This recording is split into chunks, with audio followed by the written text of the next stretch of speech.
Petrol bike வாங்குற காலம் போய் இப்போ நிறைய பேர் வந்து இவி பைக்கை தாங்க ப்ரிஃபர் பண்ண ஆரம்பிச்சிட்டாங்க. ஏன்னா ஃபியூச்சருக்கு சேஃப்டிக்கு, பிகாஸ் பெட்ரோல் வந்து ஒரு ஸ்கேர்சிட்டி வரலாம் ஃபியூச்சரில் அப்படின்னு சொல்லிட்டு ஒரு கணிப்பு இருக்குது. ஆனால் இந்த இவி வெஹிக்கல்லேயே 2 டைப் ஆஃப் வெஹிக்கல் இருக்குது. ஒன்று வந்து பைக்கு, இன்னொன்று வந்து ஸ்கூட்டர்.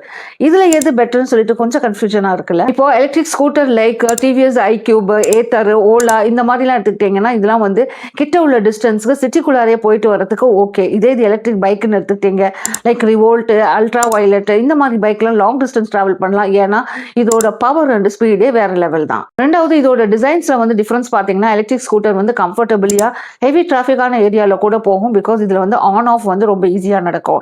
இதோட ஸ்பீட் பார்த்தீங்கன்னா 80 to 100 கிலோமீட்டர் பர் ஹவர்க்குள்ளார போகும். இது சிங்கிள் சார்ஜ்லேயே பார்த்தீங்கன்னா 80 to 150 கிலோமீட்டருக்கு வந்து நீங்கள் ட்ராவல் பண்ணிட்டு வரலாம். அதே நேரத்தில் எலக்ட்ரிக் பைக்குன்னு எடுத்துக்கிட்டிங்கன்னா இது வந்து பிட் ஹெவியராக இருக்கும். ஏன்னா இது வந்து ஸ்போர்ட்டி டிசைனில் இருக்கும். அதனால இதுக்கு வந்து ஸ்பேஸ் வந்து நிறைய தேவைப்படும். இதோட பர்ஃபார்மன்ஸ் அண்ட் ரைடிங் எக்ஸ்பீரியன்ஸ் எடுத்துக்கிட்டிங்கன்னா powerful motor ranging from 10 to 20 kilowatt வரைக்கும் ஃபிக்ஸ் பண்ணியிருப்பாங்க. இதோட ஸ்பீட் பார்த்தீங்கன்னா between 100 and 150 kilometre per hour போகும். அதனால இது வந்து லாங் ட்ரிப் இல்லை இது வந்து ஹைவே ட்ரிப்ஸ்க்கு வந்து இது ரொம்ப யூஸ்ஃபுல்லாக இருக்கும். மூணாவது எலக்ட்ரிக் ஸ்கூட்டர்கிட்ட வந்து ஸ்டோரேஜ் கெப்பாசிட்டி இருக்கும். சீட்டுக்கு அடியில் நீங்கள் அந்த சின்ன சின்ன ஐட்டம்லாம் ஸ்டோர் பண்ணி வச்சுக்கலாம். ஆனால் எலக்ட்ரிக் பைக்கில் வந்து அந்த ப்ரொவிஷன்றது இருக்காது.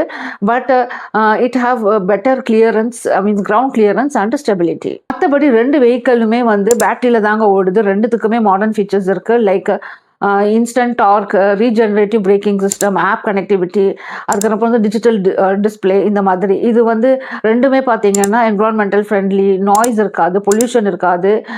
சின்ன சின்ன சேலஞ்சஸ் வேணா இருக்கும். லைக் ரீசேல் வேல்யூ, இதுக்கு சார்ஜிங் டைம் இந்த மாதிரி இருக்கலாம். ஆக மொத்தத்தில் இதுலேருந்து என்ன தெரியுதுன்னா, இப்போ வந்து நீங்கள் வந்து 30 to 50 கிலோமீட்டருக்குள்ளே தான் ஓட்டுவீங்க, உங்ககிட்ட பட்ஜெட் வந்து லோவாக இருக்குது, ஃபேமிலி ஃபுல்லாக யூஸ் பண்ணணும் அப்படின்னா you can go for electric scooter which is better.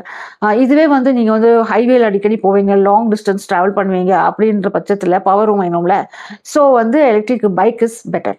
இதில் வேற ஏதாச்சும் பாயிண்ட் இருந்தால் கண்டிப்பாக கமெண்ட்ல ஷேர் பண்ணுங்க, நாங்களும் தெரிஞ்சுக்கிறோம். இந்த மாதிரி சின்ன சின்ன தகவலுக்கு என்னுடைய சேனலை சப்ஸ்கிரைப் பண்ணிக்கோங்க.